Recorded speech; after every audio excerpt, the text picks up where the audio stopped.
Hi, I'm Gibaud at Gibaud.com, and today my 7 tips or photography advice for December 2024, the last tips for 2024. There will be some more video, obviously. So let's start. So yes, all tips around Christmas, New Year's Eve, and all this. So let's go for it. First of all, I see so many people that just count on their ISO for gathering more light. And so often the pictures are really, not really punchy, colors are not really there. The key is to use a flash. If you use a flash, you get sharper images because you freeze the action, and also you get better colors. So don't be afraid to use the flash in many situations in these Christmas pictures. So the following tips are about how to use the flash, but yes, prepare yourself, use a flash. Second, I see many people, they say, Eric, I use a flash to make a picture of my friend, and the guy or the girl was perfectly lit, but we could not see anything around. Everything else was dark. So when you use a flash, the first thing to have in mind is to control the ambient light with the speed, the shutter speed. This is so important. Many people, they don't understand this, and they don't understand why the ambient light is always too dark or completely black. Okay, so change the chip. Think of it. Everything I want to see out of the area reached by the flash, by the light of the flash, you need to control with the shutter speed. Okay, so following tips, I explain how to do it. In which order are you creating your picture using a flash? First of all, you must forget about the flash and forget about your friend you're making a picture of. Okay, forget about them. Even they are there, you forget about them. First, you're going to make a picture to get the ambient light right, properly exposed. So you put the speed down. You cannot go too much down, because otherwise the picture could be blurred. Okay, or if there's some people walking and you want them to be frozen, that will not work, or cars or whatever. But you need the speed to go down. Okay, maybe 1/30th of a second, 1/60th of a second. Then if you cannot go lower, or you need to go lower but you don't want to, then you put your ISO up. Okay, but you put the ISO up just what you need, not too much. Okay, so you control first to have a properly exposed ambient light. Okay, don't put the ISO too high, otherwise the speed will be too high, and then it will be out of synchro for the flash after. Okay, so if your camera synchronizes at 1/250th of a second, you cannot go over this. Okay, but normally speed will be around 1/30th, 1/60th of a second or lower. Okay, but don't go too low if you don't want things to be moved. Okay, when this is right, then you switch on the flash. Okay, you can put it in TTL or in manual. Personally, I use manual, but if you don't know how to do it, for right now, put it in TTL. So you will have the ambient light that is right, and your friend that will be properly lit. But really important, use manual mode. Manual aperture, manual speed, manual ISO.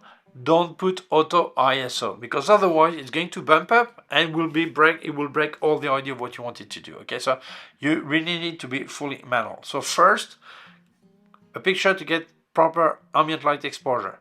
Second, switch on the flash. And third, trigger. You are really likely to have the person properly lit and the ambient light properly exposed. Yes, there will be probably a difference in colors. Flash will give a tone of blue, and the ambient light maybe is more yellowish. Okay, you could put a yellow gel, orange gel on the flash, but that's another story. Right now we're speaking about exposure. Okay, but you have the rest of the month to practice. Okay. Tip number 4. I see so many people, they are so afraid of noise on the picture that they don't want to bump up the ISO. And that's a big mistake. What they do is they're underexposed, and then they will try to recover shadows in post-production. This is the best way of getting a lot of digital noise. So if you have a top of the range camera, yes, most of the time, medium format, you can recover shadows really great, no noise. But most people don't have these cameras. They have cameras when they're going to put the shadows up, it will be really noisy. So never ever underexposed. It's always better to be a bit overexposed, except the highlights, okay? But to the limit, and then reduce highlights, and then you will have all the details on the information in the shadow with no noise. That's the way to go. Let's speak about the ISO. This is a free tip, okay? Well, ISO full stop, if you start at 100 ISO, it's 100, 200, 400, 800, 1600, 3200, and so on. I see many people that tell me, no, I never go over 2000 ISO because I'm afraid of noise. Well, once you get into a third within the following stops, you get the same noise as the full following stop. For example, if your camera is 1600 is a full stop, 3200 is a full stop of ISO, then if you go on 2000, you get the same noise as 3200. So why not go directly to 3200? So you make sure you're not underexposed, and anyway you will get the same noise. So don't forget this. If you're going to jump up, go to the full ISO, the full stop ISO. This way you get exactly the same noise, and you can really have margin to expose, okay? Obviously, don't go more than you need, because the more you go up, every time you go really high, you lose dynamic range, okay? But still, being at 2000 or 3200 is exactly the same noise and the same dynamic range, okay? So don't be afraid, but never underexpose. This is the mother of digital noise, okay? Or the father, okay? And by the way, if you want to help me, I can also help you. I've activated the member area of my YouTube channel. There, I don't speak about gear, just about tips, about knowledge, about photography, tuition, to better what you know about photography. So there's a join button below. You're welcome to become a member.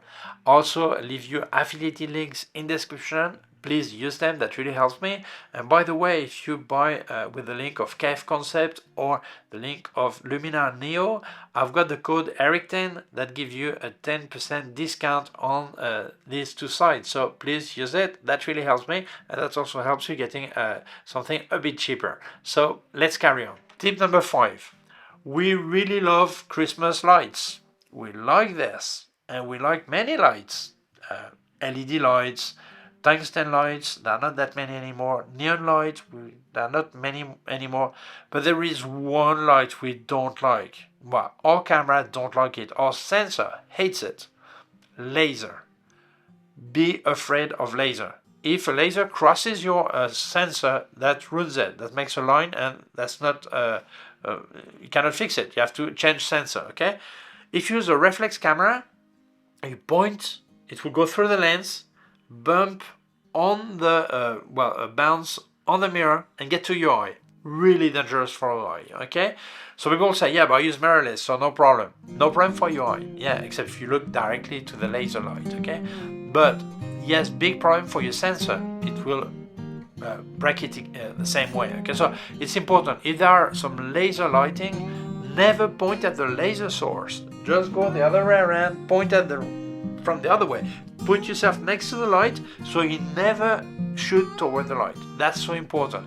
I don't make picture if there are laser in front of me, never.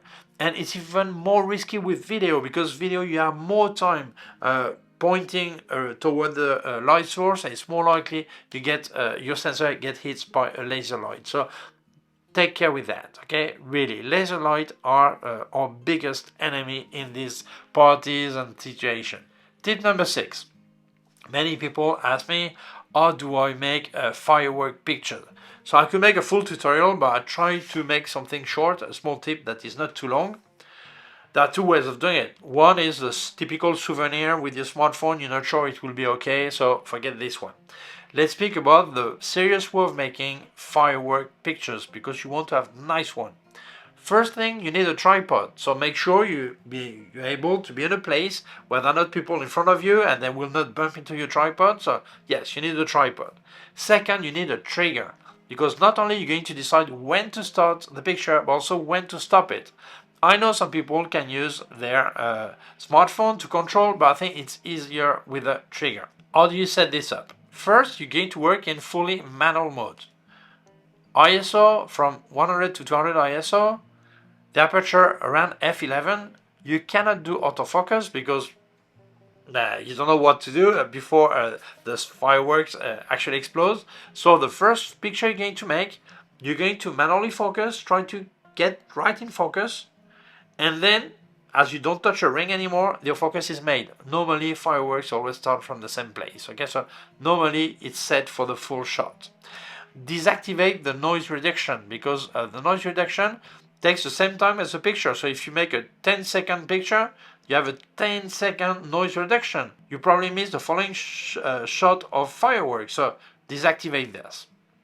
Then when you have the rocket that goes up, then when it starts to explode is when you press, or just before you press the button of your trigger, and then when you feel it's enough developed, and that's fine, what you see is fine, then you click again to stop it. Okay, so then you've captured your picture.